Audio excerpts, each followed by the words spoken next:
All right, I thought it would be time to make a video of myself kind of complaining. I know I'm going to get a few thumbs down, but I thought I would get it off my chest anyway of things that I'm seeing around me that really highlight how stupid our race has become. So I'm recording this in mid May of 2022, and everybody has the idea that we need to stop funding Russia by not buying their oil. And yet, I see very little change on our streets. Everybody is still driving aggressively. And even more egregiously, I'm recording this in late spring, and people are idling their cars, sometimes for 30 minutes and up, for no reason at all. I just went stargazing in Vantage, Washington, and some of my some of the people that were there stargazing decided it would be a great idea to idle their car 3 hours in a row during a lunar eclipse, not only destroying the ambience of the whole viewing experience, but funding Russia and and polluting our environment and all that, right? So, in a few years, we're going to have a mandate that every car has to get 40 miles per gallon, but a lot of cars are not going to get 40 miles per gallon if the driver doesn't want to do it, right? See, I drive a Kia Forte, and it's rated for I think 35 miles per gallon, but I probably get 40 plus just from the way I drive it. And it really should be a 40 mile per gallon driver mandate, right? Maybe when you go take your driver's test, they'll measure how much gasoline you use during the test. And if you can't get 40 miles per gallon, you can't get a license, right? I'd rather see that, right? Because that would cut down on a lot of aggressive driving as well. Okay, I had an issue with a restaurant that I was at earlier this week, and I'm going to complain. If you're going to work food service, you ought to educate yourself about dietary differences, whether they be food allergies or religious differences or whatnot, right? So I had gone into a Five Guys, and I frequent Five Guys and never run into this problem. But I had ordered my favorite medium fry, and when I told them to please change their gloves before working on it, the guy behind the counter he was very upset, and he says, "Why? Why does it matter?" And I very calmly explained to him, "You realize that some people can get skin rashes from consuming milk, right?" And he had no idea of that. And then I went behind the counter to talk to the fry cook. I thought maybe the guy at the cash register just didn't want to relay the message, and so I walked around the counter, and the fry cook was okay with. He changed his gloves. Unfortunately, he had just as he was getting ready to prepare my fries, he sees a regular customer, and he decides it would be a good idea to prepare his regular customer's food before mine.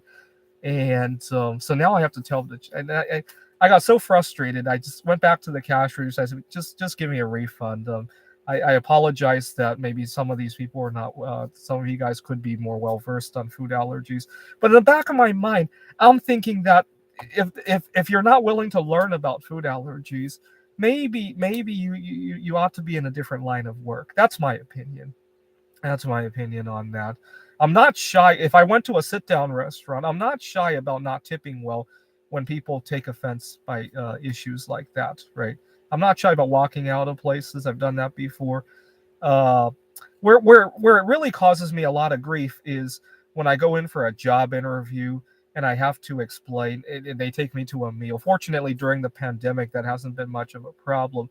I don't know what would have happened to yesterday at Five Guys if that were part of a job interview, right? I probably missed out on that opportunity. Although I did very politely explain to them what was going on, so that could have worked in a positive way as well. Okay, speaking of health issues, so I work at a tutoring center, and right now the university work is all remote.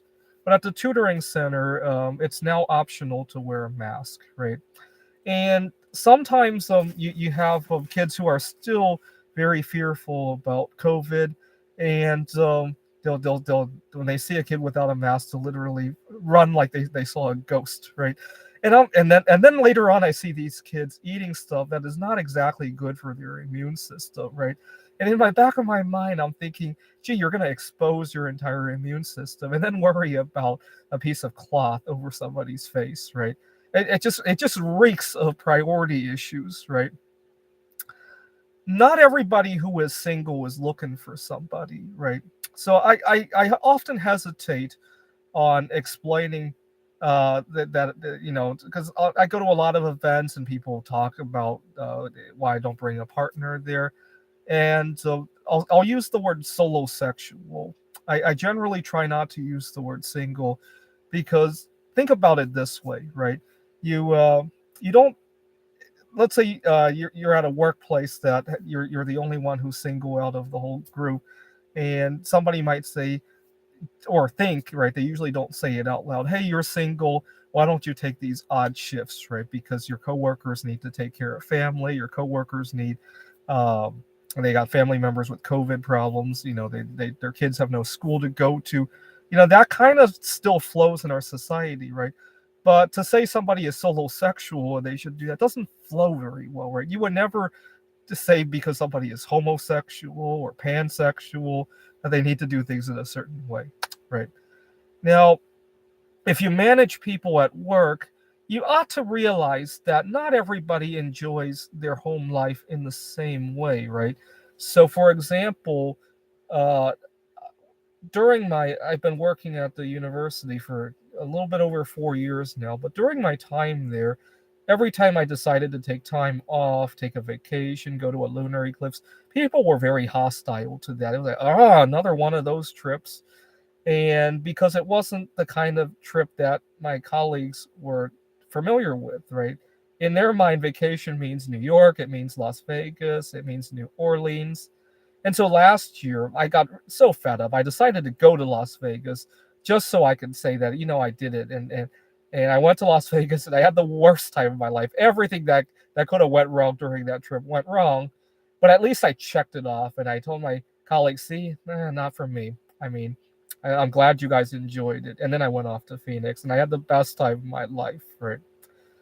Anyways, I'm done complaining for tonight. That was my quick 7-minute complaint video. Thanks for watching.